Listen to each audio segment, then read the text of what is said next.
इसी तरीके से हमने अभी यही देखा है कि पोटेंशियल जो है inside the conductor is constant.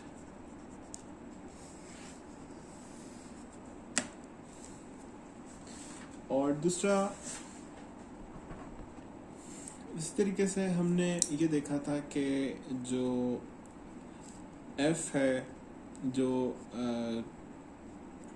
एक चार्ज दूसरे चार्ज को जिस फोर्स से खींचता है, ठीक है, कूलम लॉ की तरफ से, तो F है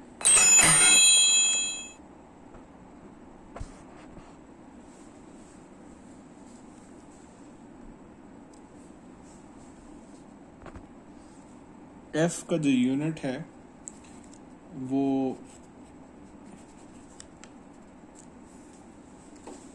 यानी हमारे पास जो F होता था Q1 Q2 4π0 R स्क्वायर, इसका जो यूनिट था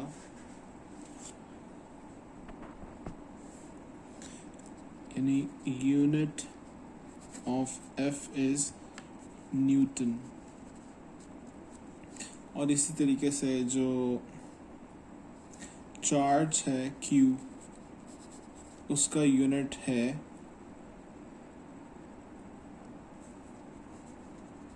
कोलॉम। और इस तरीके से हमें पता था कि F is equals to Q E के इक्वल होता है, तो जो E का यूनिट बन जाता है वो बन जाता है न्यूटन पर कूलॉम, या फिर इसको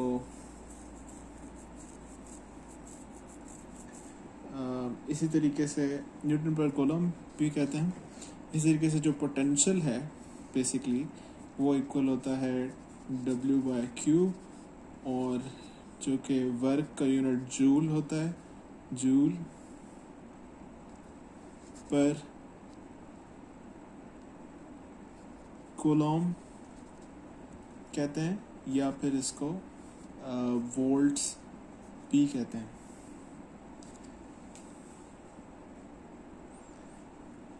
और इसको बेसिकली न्यूटन मीटर पर कूलम भी लिखा जाता है।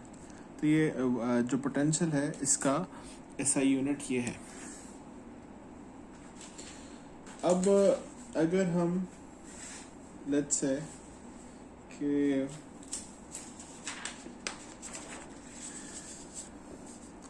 कि हम दो स्फीयर्स लेते हैं, दो स्फीयर लेते हैं,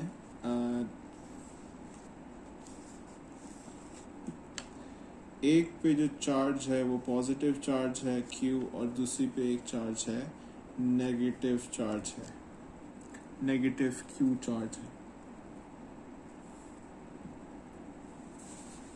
अभी हमने पिछले उसमें देखा है कि जो पोटेंशियल है V जो होता है वो कांस्टेंट होता है ओवर द कंडक्टर, ठीक है। तो इन दोनों का जो पोटेंशियल डिफरेंस अगर हम निकालें, क्योंकि इस पे भी V जो है वो कांस्टेंट है, इस पे भी जो कांस्टेंट है, तो अगर हम इन दोनों का यानी पॉजिटिव Q और नेगेटिव Q का पोटेंशियल डिफरेंस निकालें, यानी मैं कह रहा हूँ कि अगर हम एक पोटेंशियल निकालें V प्लस का माइनस V माइनस का, जो पोटेंशियल डिफरेंस है उसको हम बेसिकली इस तरीके से लिख सकते हैं, यानी यहाँ पे जो भी प्लस होगा माइनस होगा, और यहाँ पे जो प्लस होगा, और इनके दरमियान जो भी फील्ड होगी E.dl, उसके माइनस साइन से हम इसको रिप्रेजेंट कर सकते हैं। यानी जो पोटेंशियल बन गया है वो माइनस प्लस E.dl के फॉर्म में इसको रिप्रेजेंट कर सकते हैं।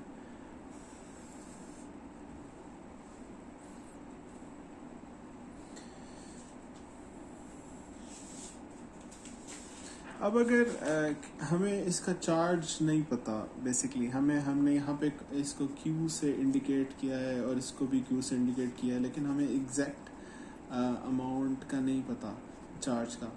और अगर शेप इनकी इस तरीके से इतनी डिफ़िकल्ट हो कि हम बेसिकली E भी फाइंड आउट ना कर सकें कि E जो है वो इनके दरमियान क्या है, तो पोटेंशियल हम निकाल नहीं सकते। पोटेंशियल निकालना थोड़ा सा मुश्किल हो जाएगा उस केस में।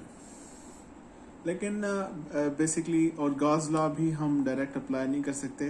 लेट्स से इनकी जो ज्योमेट्री है, हमने ये देखा था कि उस केस में जब हम गॉस लॉ अप्लाई करते हैं तो हम सिमेट्री देखते हैं और शेप ऐसी देखते हैं कि ई फील्ड कांस्टेंट रहे, यानी इंटीग्रल जब हम ले रहे होते हैं E dot D S I think, तो ये इंटीग्रल में हम अज्यूम करते हैं कि ई जो है वो कांस्टेंट रहती है। तो ई हम by the argument of symmetry हम ई निकाल लेते हैं और फर्दर इस इंटीग्रल को कैलकुलेट कर लेते हैं और फिर हम इसको इक्वेट कर देते हैं चार्ज इन क्लोज से। लेकिन अगर जो इनकी शेप इतनी डिफ़िकल्ट हो कि हम ये सिमेट्री वाला आर्गुमेंट ना ले सकें, तो हम बेसिकली ये फॉर्मूला अप्लाई नहीं कर सकते। लेकिन बेसिकली जो ई है उसका हमें रिलेशन पता है कि 1/4 रो और स्क्वायर, ये पोजीशन वेक्टर, और ये जो चार्ज वॉल्यूम चार्ज डेंसिटी है उसको हम इस तरीके से अगर रिप्रेजेंट करें तो हम ई फील्ड का रिलेशन इस तरीके से लिख सकते हैं। तो इसमें अगर ये देखें कि जो ई फील्ड है बेसिकली यहाँ पे अगर आप देखें कि ई फील्ड जो है, अगर मैं यहाँ पे चार्ज को बढ़ाता जाऊँ, यहाँ पे भी चार्ज को बढ़ाता जाऊँ, तो ई फील्ड भी वैसे वैसे बढ़ती जाएगी। यानी मैं जैसे चार्ज को बढ़ाऊँ तो ई फील्ड भी बढ़ेगी।